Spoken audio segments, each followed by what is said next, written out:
Hello दोस्तों, कैसे हो? आशा करता हूँ कि स्वस्थ और मस्त होंगे तथा अपनी तैयारी को मजबूत कर रहे होंगे। हम लोग महाराणा कुंभा पढ़ रहे थे, जिसकी हमने आबू विजय जो थी वो हमने कवर कर ली थी। आबू विजय सैसमल के ऊपर विजय प्राप्त की थी और वहां पर दो दुर्गों का भी निर्माण किया गया था, अचलगढ़ दुर्ग और बसंतगढ़ दुर्ग। यहाँ तक हमने पिछली क्लास में पढ़ लिया था और अगर आपने नहीं देखा है तो आप देख लीजिएगा। अब हम लोग शुरू कर रहे हैं महाराणा कुंभा की जो नागौर विजय है उसके संबंध में। नागौर विजय किस प्रकार से होती है, तो नागौर का पहले मैं आपको बेसिक स्ट्रक्चर समझा देता हूँ कि यहाँ पर किस टाइप की जो कहानी है वो हमारे सामने आती है। तो अगर हम नागौर की बात करते हैं, किसकी बात कर रहे हैं? हम लोग बात कर रहे हैं नागौर की। तो नागौर का प्रारंभ में जो शासक आता है उसका नाम आता है फिरोज खां। क्या नाम मिलता है? नागौर का जो शासक था उसका नाम था फिरोज खां। और फिरोज खां के दो पुत्र थे। कौन कौन पुत्र थे? इसके पुत्र की अगर हम चर्चा करें, इसके दो पुत्र आते हैं। एक का नाम आता है शम्स खां। क्या नाम है? एक का नाम आता है शम्स खां और दूसरे का नाम आता है मुजाहिद खां। क्या नाम है? मुजाहिद खां। ये किसके पुत्र है? तो आंसर हो जाएगा फिरोज खां के। जब फिरोज खां की मृत्यु हुई तो फिरोज खां ने अपना जो उत्तराधिकारी है वो नियुक्त किसे किया?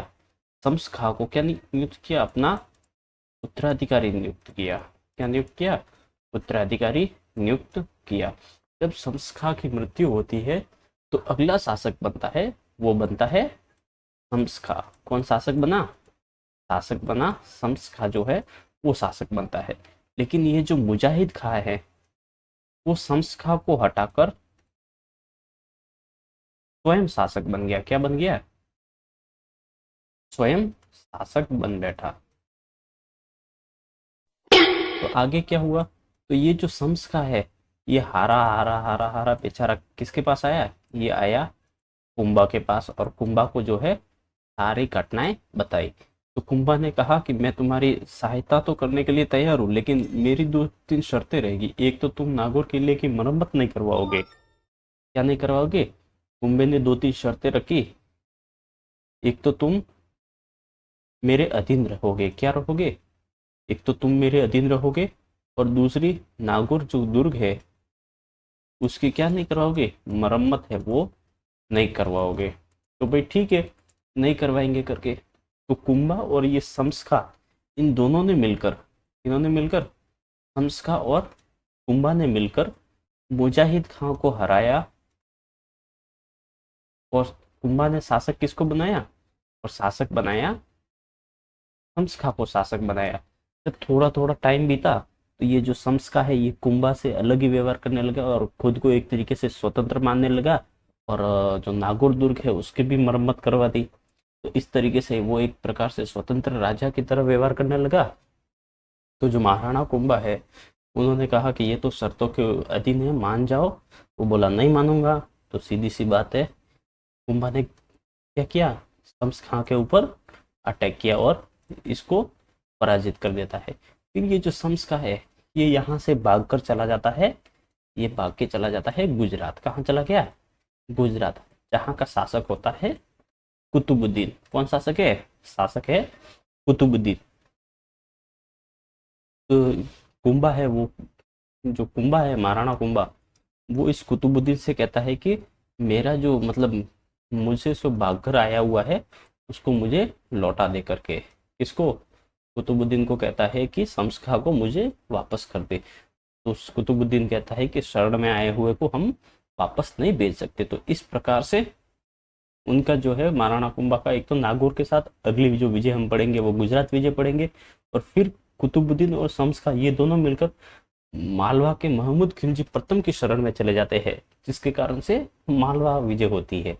और उसी समय सारंगपुर युद्ध वगैरह वो सारी घटनाएं हमें देखने को मिलती है। तो चलिए हम लोग नोट्स बना लेते हैं, नोट्स मेकिंग पैटर्न के ऊपर लिखने का प्रयास करते हैं, धीरे धीरे आगे बढ़ते हैं। तो चलिए दोस्तों, लिखते हैं हम लोग।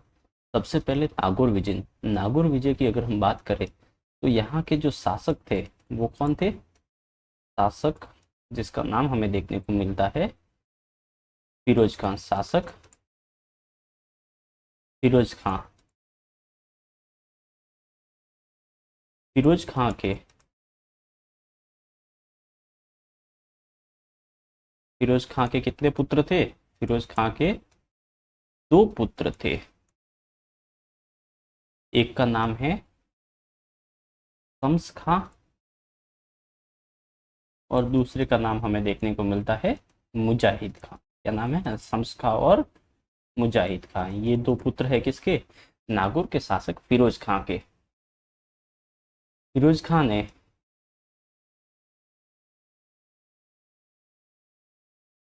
फिरोज खां ने अपना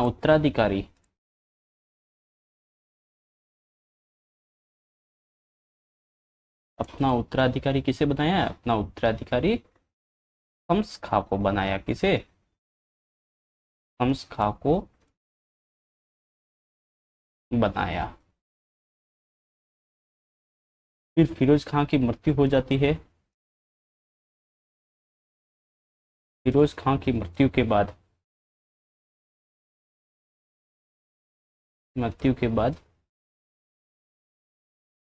शासक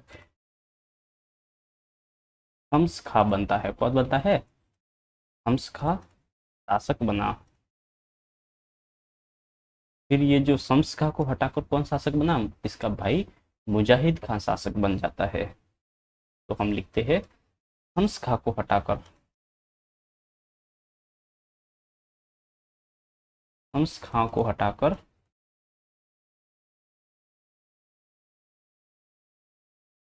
शम्स खां को हटाकर मुजाहिद खां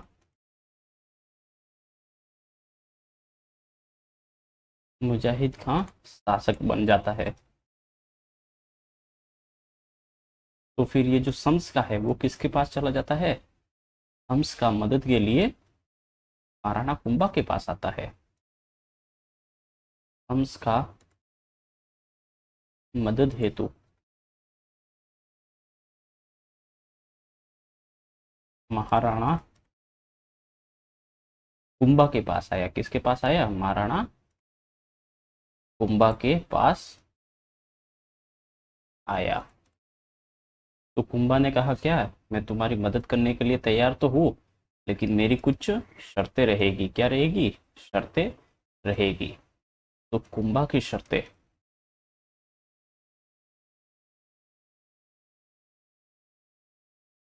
पहली शर्त थी कि एक तरीके से शम्स खां मेवाड़ के अधीन कार्य करेगा। क्या था? शम्स खां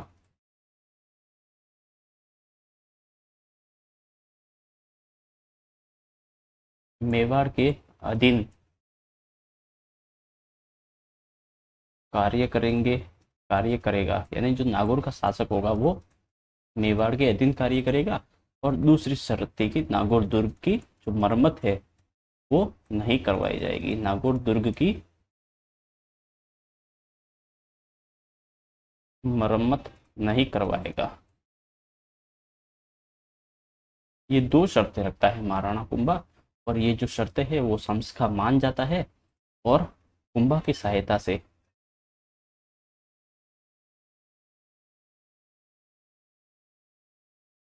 कुंभा की सहायता से नागौर का की सहायता से शम्स खां नागौर का शासक बन जाता है।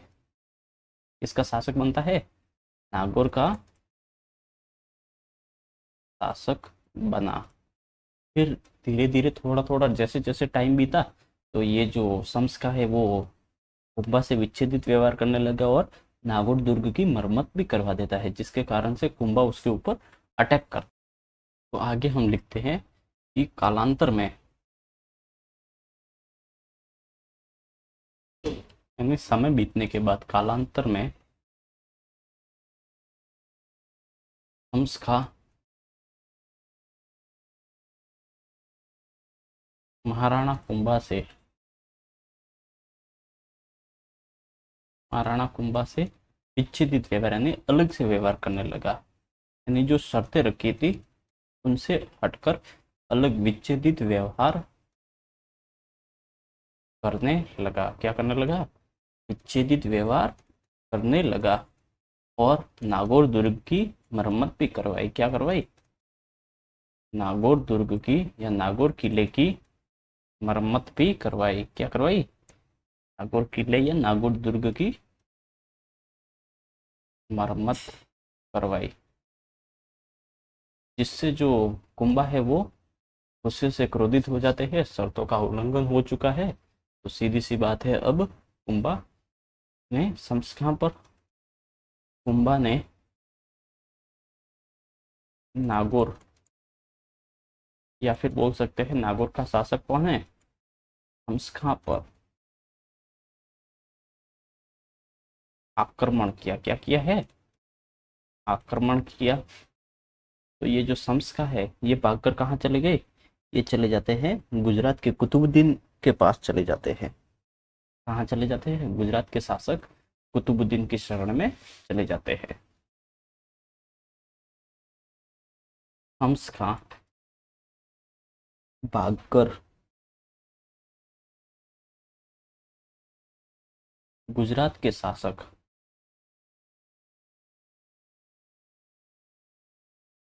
गुजरात के शासक जिसका नाम आता है कुतुबुद्दीन, कुतुबुद्दीन की शरण में चले जाते हैं। कुतुबुद्दीन की शरण में गए। तो अब ये जो महाराणा कुंभा है वो किसके ऊपर आक्रमण करेगा? गुजरात के शासक कुतुबुद्दीन के ऊपर। कुतुबुद्दीन से मैसेज वगैरह भिजवाएगा कि मेरे मेरे से जो भाग कर आया है तमस्का, उसको मुझे लौटा दे। लेकिन गुजरात का जो शासक कुतुबुद्दीन कहता है कि मतलब शरण में आए हुए को मैं किसी के हवाले नहीं कर सकता, तो भाई तू भी आक्रमण सहन करने के लिए रेडी हो जाओ करके। तो फिर महाराणा कुंभा है वो गुजरात के ऊपर भी आक्रमण। अब हम अगली विजय देखते हैं महाराणा कुंभा की, गुजरात विजय। अगर हम बात करें गुजरात विजय की, तो यहाँ का जो शासक है, यहाँ का शासक कौन है? शासक आ जाता है कुतुबुद्दीन। कौन आता है? कुतुबुद्दीन। कुतुबुद्दीन ने क्या कर रखा था? कुतुबुद्दीन ने कुतुबुद्दीन ने नागौर से भागकर आए हुए, नागौर से भागकर आए हम्स खां को शरण दी थी। हम्स खां को क्या दे रखी थी? शरण दे रखी थी। महाराणा कुंभा ने समाचार भिजवाया कि उसे मेरे हवाले कर दो, लेकिन फिर ये तैयार नहीं होता है। ये कहता है कि शरण में आए हुए को मैं इस तरीके से लौटा नहीं सकता। तो शरण किसने दी है? शरण दी है, वो दी है कुतुबुद्दीन ने। तो महाराणा कुंभा ने महाराणा कुंभा ने क्या किया? कुतुबुद्दीन से कुतुबुद्दीन या फिर महाराणा कुंभा ने हम्स खां को लौटाने का आग्रह किया। महाराणा कुंभा ने हम्स खां को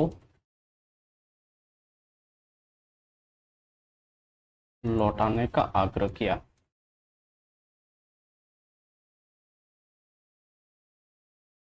लेकिन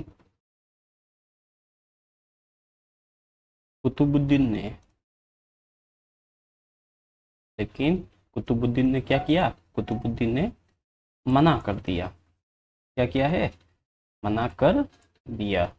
तो सीधी सी बात है, अब महाराणा कुंभा एक तरफ शम्स और दूसरी तरफ कौन हो जाएंगे? दूसरी तरफ हो जाएंगे ये क्या नाम है, शम्स और कुतुबुद्दीन दूसरी तरफ हो जाएंगे। लेकिन इस युद्ध में भी जो विजय होती है वो होती है महाराणा कुंभा की। इसकी विजय होती है महाराणा कुंभा की।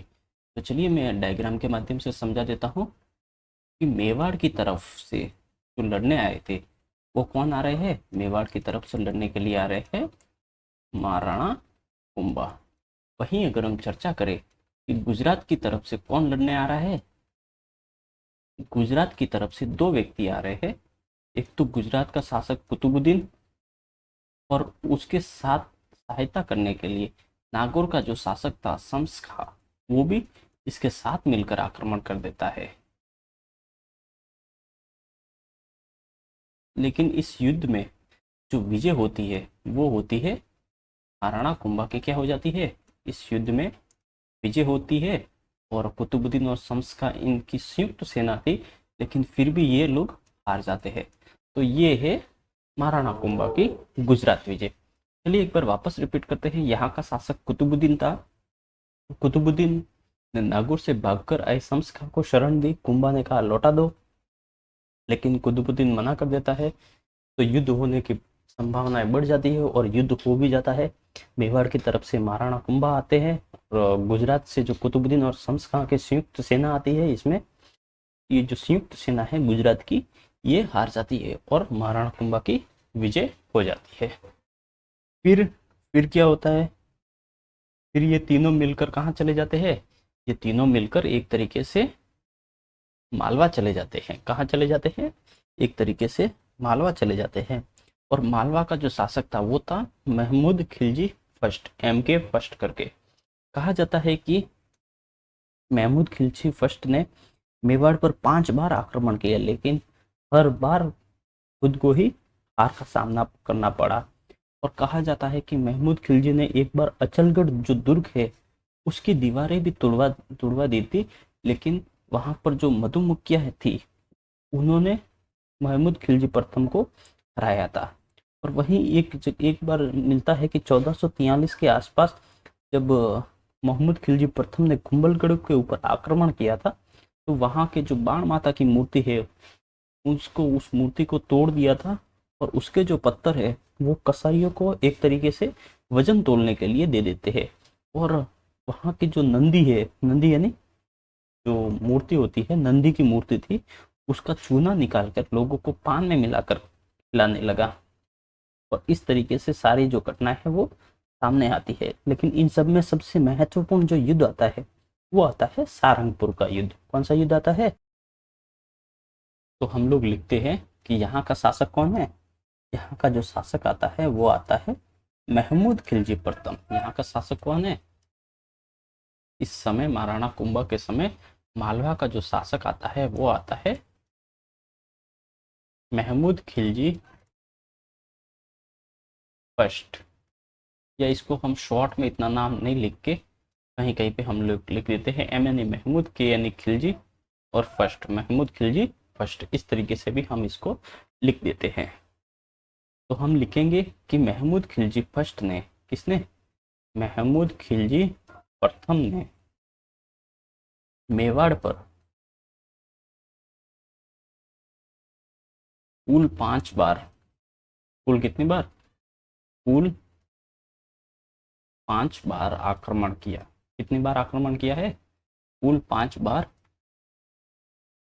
आक्रमण किया,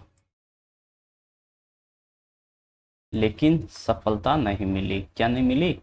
लेकिन सफलता नहीं मिली। कुछ एक इसके प्रमुख जो आक्रमण आते हैं वो आते हैं कि एक बार कहा जाता है कि मोहम्मद खिलजी प्रथम ने जो अचलगढ़ दुर्ग सिरोही में आता है, अचलगढ़ दुर्ग सिरोही में जो कि ये दुर्ग पड़ता है, अचलगढ़ दुर्ग की दीवारें गिरवाई या की दीवारें तोड़वाई, जहां पर उसे मधुमक्खियों का सामना करना पड़ा। किसका सामना करना पड़ा? मधुमक्खी, जो हनीज होती है ना, बीस बीस करके मधुमक्खी, मधुमक्खियों का सामना करना पड़ा और मधुमक्खियों ने इसे भगा दिया। मधुमक्खियों ने भगा दिया। किसको भगाया है? महमूद खिलजी प्रथम को। और एक बार कहा जाता है कि महमूद खिलजी प्रथम ने, लगभग डेट हमें देखने को मिलती है 1443 के आसपास, इसमें इस समय इसने कुंभलगढ़ के ऊपर आक्रमण किया। कहाँ आक्रमण किया? कुंभलगढ़ के ऊपर आक्रमण किया। और इस आक्रमण में ने क्या किया? कुंभलगढ़ में एक देवी का मंदिर है जो कि कहते हैं बाण माता का मंदिर है। कौन सी माता का मंदिर है? बाण माता का मंदिर। इसको तुड़वाया और इस मंदिर के जो पत्थर है वो कसाईयों को तोलने के लिए दे दिया। किसको दे दिया? कसाईयों को तोलने हेतु दे दिया। और वहीं पर अगर हम बात करें कि एक यहाँ पर नंदी की जो मूर्ति थी उसके चूने को निकालकर लोगों को पान में मिलाकर खिलाया। पान में मिलाकर खिलाने का भी यहाँ पर प्रयास किया जाता है। तो मालवा विजय की अगर हम बात करें तो यहाँ का एक महत्वपूर्ण युद्ध आता है सारंगपुर युद्ध। कौन सा युद्ध आता है? सारंगपुर युद्ध। तो उसके बारे में हम लोग, सहारनपुर के युद्ध की अगर हम बात करें तो इस युद्ध में महाराणा कुंभा ने मालवा के शासक महमूद खिलजी प्रथम को हराया था। महाराणा कुंभा ने महमूद खिलजी को इस युद्ध में बंदी बनाकर चित्तौड़ दुर्ग में 6 माह तक कैद रखा। महाराणा कुंभा ने इस युद्ध की विजय की स्मृति में चित्तौड़ दुर्ग में कीर्ति स्तंभ या विजय स्तंभ का निर्माण भी करवाया था। तो सबसे पहले हम देखते हैं कि ये सारंगपुर का युद्ध ये किन किन के बीच में हुआ। तो मेवाड़ के जो शासक आते हैं उनका नाम आता है महाराणा कुंभा। क्या नाम है? मेवाड़ के शासक महाराणा कुंभा। और मालवा के जो शासक है दूसरी तरफ कौन है? वशिष्ठ में मालवा के जो शासक है जिनका नाम हमें देखने को मिलता है महमूद खिलजी प्रथम। क्या नाम है? महमूद खिलजी प्रथम। इन दोनों के बीच में यह युद्ध हुआ था। इस युद्ध में विजय कौन रहे? तो विजय महाराणा कुंभा रहे। तो लिख सकते हैं कि इस युद्ध में, क्या लिखेंगे? इस युद्ध में महाराणा कुंभा ने महमूद खिलजी प्रथम को हराया ही नहीं बल्कि महमूद खिलजी प्रथम को 6 माह तक चित्तौड़ दुर्ग में कैद करके रखा। महमूद खिलजी प्रथम को 6 मंथ यानी 6 माह तक चित्तौड़ दुर्ग में, कौन से दुर्ग में? चित्तौड़ दुर्ग में कैद भी इसके द्वारा किया गया। वहीं अगर हम बात करें तो इस युद्ध की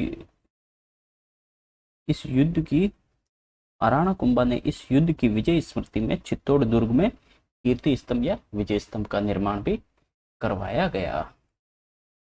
तो लिख सकते हैं कि महाराणा कुंभा ने इस युद्ध की स्मृति यानी विजय स्मृति में यानी कौन से युद्ध की? मालवा से युद्ध हुआ जो कि सारंगपुर युद्ध की स्मृति में कुंभलगढ़ दुर्ग में, सॉरी, इस विजय की स्मृति में कीर्ति स्तंभ या जिसे ही कहते हैं विजय स्तंभ, क्या नाम है? कीर्ति स्तंभ या विजय स्तंभ का निर्माण करवाया। क्या निर्माण करवा रहा है? विजय स्तंभ का निर्माण करवा रहा है। किस युद्ध के उपलक्ष्य में? सारंगपुर के युद्ध जो कि 1437 में हुआ था उसकी स्मृति में विजय स्तंभ का निर्माण करवाया। अब हम थोड़ी सी जो कि विजय स्तंभ के बारे में थोड़ी सी बातें हम ले लेते हैं। तो अगर हम विजय स्तंभ